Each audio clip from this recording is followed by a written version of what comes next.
Assalamu alaikum wa rahmatullahi ta'ala wa barakatuhu. Amahoro y'Imana abane namwe aho muherereye hose. Okay. Nongeye kandi kuramutsa ndabifuriza amahoro y'Imana bivanye naho muherereye. Ni Dr. Swale Online TV kwa tumaze igihe kirekire gose tutavuga, kwa tumaze turimbuzi bwinshi cyane gose, dufatiriwe cyane gose, ariko ndashimira Imana ko nkikiri muzima, ko nawe kwantegera uri muzima. Hama ubu tuvugana aha nicaye ndi muri biro y'akazi, aho twari kuri akazi kacu ka misi yose. Hama ikintu cya mbere reka nshimire kwanza Imana umuremyi w'ijuru n'isi, we yadushoboje kuba tukiri bazima jewe nawe.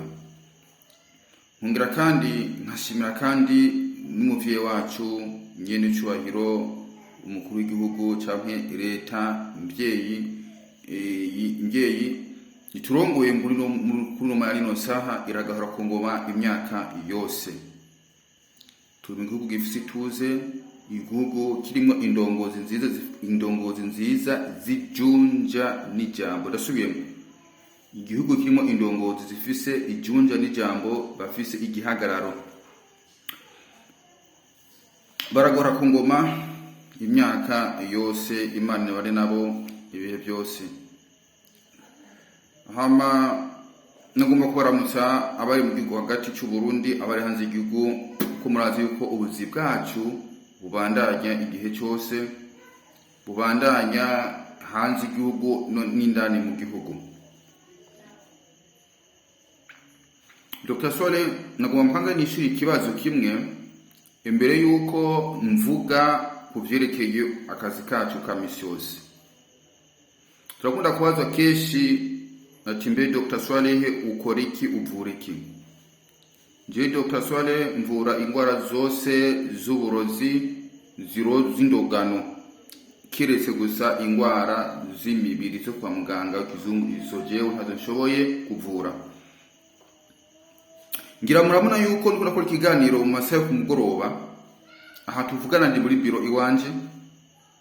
Nashimiye ko kwa mama tukaganira, ko tumaze igihe kinini tutaganira, bivanye no gufatirwa kwa cyane n'ubuzi bwacu bwa misi yose, kuko twibuka yuko dufise imirimo myinshi, tuba turakora, dufise abantu benshi batwitura n'ibindi bintu byinshi nyene. Rero ngomba kubishwa yuko kila muntu wese afise ikibazo cy'ubugwayi, ari hanze y'igihugu, ari mu gihugu hagati, dushobora kumufasha ku bushobozi Imana yaduhaye, kuko tumaze kuvura benshi bariyumva ati mbega inimero Dr. Twironka gute? Inibwo ni inimero Dr. Swale. Winjira muri commentaire, umaze kwinjira muri commentaire tusanga aho Dr. asizeho inimero yiwe ya telefone. Wewe uri kurankurikirana, ndabona yuko urifuza kumenya ati Dr. aguma avuga iki. So ndakunda gutanga inyigisho cyane gose ku bantu, ndababwira nkabigisha inyigisho nyinshi cyane gose, ariko nabaye kubategera inyigisho zacu. Turabwira ati ino TV ni TV ifise agaciro kanini cyane, TV yigisha ibiganiro bicako, ni ibiganiro byigisha kabisa ku buzima bwacu bwa misi yose, no ku buzima bw'urubyaro rwacu no guzuku na buzukuruza. Ibi biganiro bigiye ko mugerageze mu bihanehane kugira ngo TV yacu igere kure gose, kugira ngo kila muntu wese ashobore kuronka nimero Dr. bitoroshe cyane gose. Tumaze iminsi tuvuga byinshi ku bimenyetso by'ingwara runaka, ibimenyetso bikura n'umuntu mu buzima busanzwe, ubu rero no munsi tubazaniye ibindi bikaze cyane gose, ibimenyetso bigaragaza yuko warozwe biciye mu nzozi, mwitiro. Mbe wewe uri kwakurikirana, mbega inzozi zawe zirahumuriza. Mbega inzozi zawe wamurota wowe icyo zisigura? Uyu munsi urizina Dr. Swale ndaje kugira ngo ndabigishe bimwe mu bindi bimenyetso bigaragaza yuko wewe warozwe cyangwa uri kurarogwa, ubyerekwa ibiciye abarozi bawe, abasi bawe baza baciye mu nzozi usinziriye mu ijoro. Kurugutura rero amatwi wumve neza, utahure neza, kugira ngo bishobore kugufasha ingene ushaka gutahura wewe uburiwo ubuzanga ngene buhagaze ngene bwifashe. Ngiki kimenyetso cya mbere kigaragaza yuko wewe mwitiro ryawe ugiye kuryama mwitiro ryawe uri kwarogwa, cyangwa mwitiro ryawe mu nzozi zawe zikwereka yuko mu ndoto zawe zikwereka yuko wagize nte warozwe. Kurugutura neza amatwi mwumve. Ikimenyetso cya mbere, muntu ukunda kurota mu ijoro ubona uriko uranywa, uriko arishwa uburozi, uriko arishwa sumu uburozi, ugakunda kurota iyo nzozi, iyo ndoto ikama yakuziriye kenshi yamayanje, yasho kuba yaje nk'imisi yose cyangwa inkaza nka kabiri miyinga, gatatu miyinga. Icyo ni kimenyetso kigaragaza yuko wewe warozwe, ahubwo kandi ni kimenyetso kugaragaza kikugira yuko gerageza urondere ingene ushaka kuvugwa baguru masha, kukubera yuko ubuzima bwawe buri mu kangaratete, ubuzima bwawe buri mu kibazo, uri mu bibazo tugirukene bingana. Kurota uriko uranywa sumu, kurota uriko urarishwa sumu, ukanywa amazi kwa ngo sumu, ukaje kwa ngo sumu, kikangune ngo sumu, ukumva ngo sugwa bwishi. Icyo ni kimenyetso kigaragaza yuko wewe warozwe. Ibyo ni ibimenyetso biza mu ndoto, mu nzozi bikwereka yuko wagize nte warozwe. Bitandukana n'ibimenyetso twavuga bitaza mu nzozi. Uno munsi tuvuga ibimenyetso biza mu nzozi, urana byo mu nzozi, mu ndoto zawe usinziriye mu ijoro. Ikimenyetso kigira kabiri, kurota ubona uri kurirukanwa n'ibikoko biteye ubwoba cyane. Uri kurirukwako n'inka, intare, inzoka, imvubu, ingona, ukabona bikobera kurikako cyane gose, ibintu by'ikoko bikade cyane gose bifise nka sumu mu nzozi za muto za uryamye karota uri kurirukwako n'ibintu. Icyo ni kimenyetso kikwereka yuko kigaragaza yuko wewe wagize nte warozwe, kandi ni n'ikimenyetso kikugira yuko ati rondera umuganga wivuze hakiri kare, amazi atararenga inkombe. Nibaza uko twatahurana neza. Ikimenyetso kigira gatatu, kurota imbwa iriko irakuga. Imbwa yimenga ikirakuga yabira, imbwa ngo nikirakuga nyine yabira. Izo ndoto murahura nazo mukirengagiza, mukarumenga nibisanzwe, educa nk'igihe ejo bakazobatora mwaguye mu madushe, bakazobatora mu kubisasa mupfaho nyene. Waragerageje kwerekwa ibimenyetso, waragerageje gukebugwa kugira ngo ushobore kwiyirukira hakiri kare, bifata ibisanzwe. Hagezaho rero byamaze kurengerana. Ibimenyetso nimba ubifise ugerageze uturondere cyane vuba bwangu, amazi atararenga inkombe, ubuzima bwawe butaraja mu kangaratete. Sawa. Ikimenyetso kurota ubona imbwa iri kirakuga yabiri ko minduru ni kimenyetso kibi cyane. Imbwa kwanza ni mu bwoko bw'amajini yitwa ifriti. Ifriti ni ubwoko bw'amajini yitwa ifriti. Umurama ifriti aho mabi na meza. Ni ubwoko bw'amashetani mabi cyane gose, kuko n'amashetani agenda asumbanya level, agenda asumbanya ingufu, n'amajini agenda asumbanya ingufu. Ni nk'uko n'abantu agenda asumbanya ingufu, kigenda usumbana ibyo bahiyo, gasumbana ubushobozi nabo nyene uko nyene. We rero umuntu ukunda kurota ubona imbwa iri kirabira, ugiragize uroturondera kirikare amazi atararenga inkombe. Ikimenyetso kigira kane, kurota ubona uri kurarira mwijoro.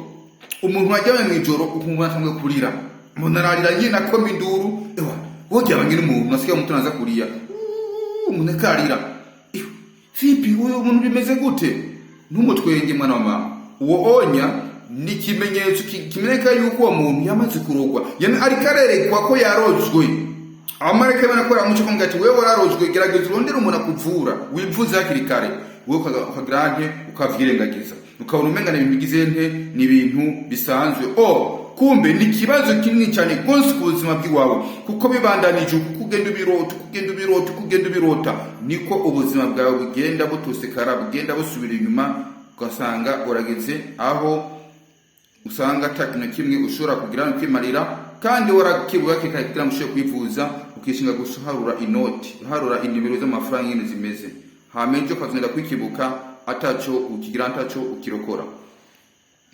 Ikimenyetso kigira gatanu kurota kandi uri kwatwenga ubusa ugatwenga mu kiruko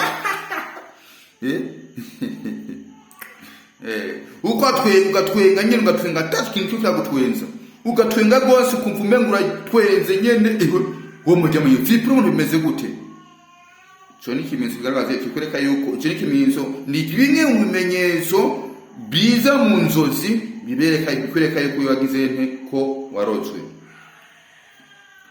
Ikimenyetso kigira indwi niki kurota mu ijoro wumva umuntu akarivugana ukumva akarivugana wenyene akavugwa urumva rero hahandi twagenda cyogene kunuku ugasanga nk'umuntu nk'akarogato usanga wagiyoranye n'umuntu ivyo mwavuganye byose ujya muntu agenda kujya mu ijoro byose bivuga byose ntabanga bikakomeza ibanga byose n'ibintu byawe biri ibanga byose ukashija kumugaragara ngana mama kwakurikira uko ntigera gerageza uturondere tugufasha hakiri kare amazi turarenga inkombe tukuvure bigikunda kuyigukunda kuko bacungana mu Kirundi ubuzima n'amazi aseseka ntibayore kandi bizokora byose ubuzima bwawe butameze neza byose nipfa gusa ushobora kubikorondera amafaranga tujenge nkora akazi nitange niruke ndondera amafaranga umwaka udanze ndubaka inzu nzengura umuduga nzogira nte cyane nk'abakobwa ari Saudi abakobwa bari hanze y'igihugu Saudi umaniki bararogwa cyane gose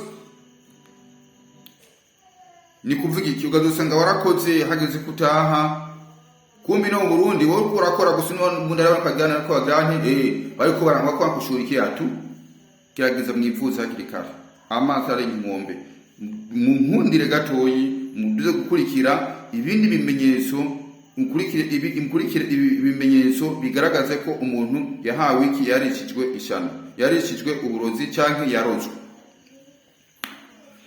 Ikimenyetso kigira umunani ni kugira nte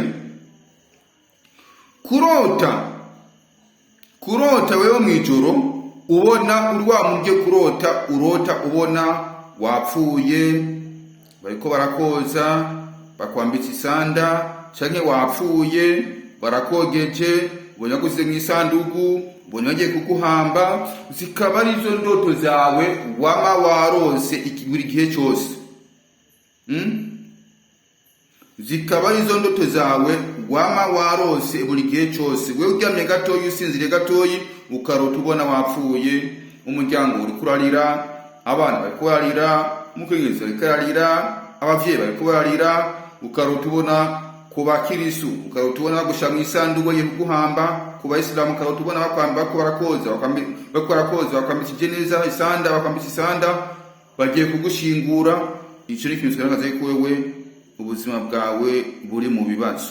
Ugerageze rero uturondere tugufasha kirikare kugira ngo tukuvure bigikunda ko tukuvugwa kuko hari bifuza kuvugwa bitakunda ko bavugwa namana bivuze hari abantu baturondera bakaza kugira ngo tubafashe tubavure ugasanga umuntu araje namba ngo tutaswarenga rakaza uraje sinkazi jena mwantesha umwanya wewe urahawe nimero ya telefone cyangwa yito ya hantu ucuta nguraje uko antera inkuru gute je ndi ku kazi tori nimero ya telefone uri serious uje uzi ikikuzanye hama umbwira ikibazo ufise ukavuze ikibazo ufise voice mbere yumvirije ya kabiri ndakwishura ngati kora ibi n'ibintu kugira ngo dukore ibipimo kuri ubwo rero gumaho nye nagira huja dukurikire ibimenyetso episode ya kabiri ibimenyetso bigaragaza umuntu yagize nte ibimenyetso bigaragaza umuntu arogwa yarozwe ariko akavyerekwa mu nzozi ziwe mw'itiro ryiwiwe. Murakoze cyane rwose.